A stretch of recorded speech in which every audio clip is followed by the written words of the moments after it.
سب سے پہلی کوشش ہونا چاہیے کہ جتنا زیادہ ہم خود پہ کام کریں، جتنا ہو سکے اگر ہر بندہ یہی سوچ لے کہ میں اپنے آپ کو صحیح کروں گا، میں اپنے آپ کو اچھا بناؤں گا، میں اپنے آپ کو نیک بناؤں گا، میں اپنے آپ کو سدھار لوں گا، تو پھر کسی کو بولنے کی ضرورت ہی نہیں پڑے گی۔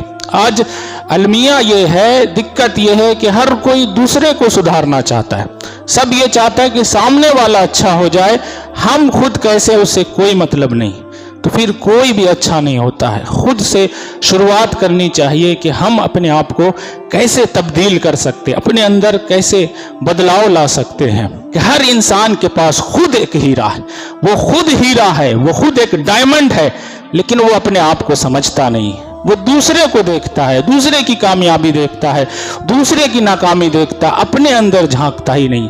خود کو دیکھو، آپ کے اندر بھی وہ ہیرا موجود ہے جو دنیا کے اور کسی انسان میں موجود نہیں۔ اللہ نے ہر انسان کو کوئی نہ کوئی ایسی کوالٹی دی ہے، کوئی نہ کوئی خوبی دی ہے جو خوبی دوسرے بندے کے اندر نہیں ہوتی ہے، لیکن کمال یہ ہوتا ہے کہ وہ بندہ اپنی خوبی کو سمجھ لے، اپنی کوالٹی کو سمجھ لے کہ اللہ نے کون سی خوبی دی ہے، پھر اس خوبی میں وہ نکھار لائے اور دوسروں سے الگ کامیاب ہو جائے۔ تو اپنی زندگی کو سنوارنے کی کوشش کرے۔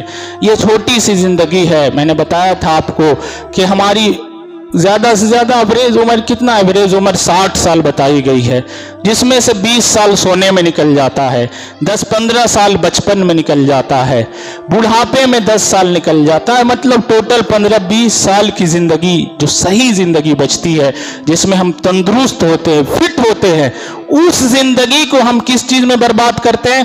اس کی شکایت کرنے میں، اس کی برائی کرنے میں، اس سے لڑنے میں، اس سے نفرت کرنے میں۔ مطلب جو طاقت والا وقت ہے، جس وقت ہم ہیلدی ہیں، جس وقت فٹ ہے، اور جس وقت 100% اللہ کی عبادت صحیح طریقے سے کر سکتے ہیں، اس وقت اس طاقت کو ہم دوسرے کام میں برباد کر دیتے ہیں، غلط چیزوں میں ضائع کر دیتے ہیں، عیاشی میں، عیش و عشرت میں، ادھر ادھر گھومنے ٹہلنے میں برباد کر دیتے ہیں۔ حقیقت میں وہی وقت ہے جو اللہ کو راضی کرنے کا ہے۔ کون سا وقت ہے؟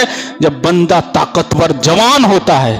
آپ کو پتا ہے اللہ کے نبی فرماتے ہیں کہ اللہ فرشتوں سے فرماتا ہے کہ جنت کو سجا دو، آسمان کو سجا دو، حوروں کو سجنے کا حکم دے دو، غلمان کو سجا دو۔ فرشتے تعجب سے پوچھتے، یا اللہ ایسا کیا ہو گیا کہ جنت سجی ہوئی ہے اور سجا دو، آسمان کو سجا دو، خود سج جاؤ، فرشتے غلمان کو سجا دو۔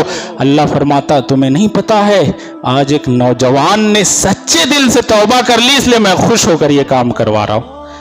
اللہ کے نبی یہ بھی فرماتے ہیں کہ جب کوئی بندہ سچے دل سے توبہ کرتا نا تو اللہ اتنا زیادہ خوش ہوتا ہے کہ صحابہ کرام سے میرے نبی پوچھتے ہیں کہ بتاؤ کسی کا اونٹ ایسی جگہ کھو گیا ہو اور اس پر اس کا کھانے پینے کا سامان ہو، بیچ جنگل میں جائے ہو، اور جنگل اتنا لمبا ہے کہ واپس پلٹ کر آنے کا بھی موقع نہیں، کہیں جانے کا اس کے پاس موقع نہیں ہے، ایسی جگہ اس کا سارا سامان کھو جائے تو وہ بندہ کیا کرے گا؟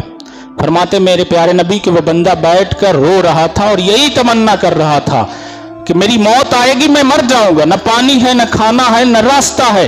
لیکن اچانک کیا دیکھتا ہے؟ سامنے سے اونٹ چلا آ رہا ہے جس پر کھانا بھی ہے، جس پر پانی بھی ہے۔ میرے پیارے نبی صحابہ سے پوچھتے ہیں بتاؤ اس کو کتنی خوشی ملے گی؟ صحابہ فرماتے یا رسول اللہ یہ خوشی ہم لوگ بیان نہیں کر سکتے، یہ لفظوں کا کھیل نہیں ہے، یہ تو اسی کا دل بتائے گا۔ میرے نبی فرماتے ہیں کہ وہ اتنا خوش ہوا اس وقت، اتنا خوش ہوا، اتنا خوش ہوا، اس لیے کہ پوری زندگی مل گئی نا۔ نبی فرماتے حدیث کے لفظ ہیں، اتنا خوش ہوا وہ کہ کہنا یہ چاہیے نا کہ اللہ میں تیرا بندہ ہوں تو میرا اللہ ہے، اس نے خوشی میں یہ کہہ دیا میں تیرا اللہ ہوں تو میرا بندہ ہے۔ خوشی، جذبات، کنٹرول نہیں۔ تو اللہ تو اس سے ناراض نہیں ہو، وہ دل کے راز کو جانتا ہے۔ کہنا کیا چاہتا تھا؟ فرماتے میرے پیارے نبی سنو سنو، ابھی رکو، سنو، جس کو اتنی خوشی ہوئی نا اس کو اس وقت نئی زندگی ملنے پہ، اللہ کو اس سے 70 گنا اس وقت زیادہ خوشی ہوتی ہے جب کوئی نوجوان سچے دل سے توبہ کر لیتا ہے۔ سنو، یہ پیارے نبی صلی اللہ علیہ وسلم فرما رہے، اس لیے اس زندگی میں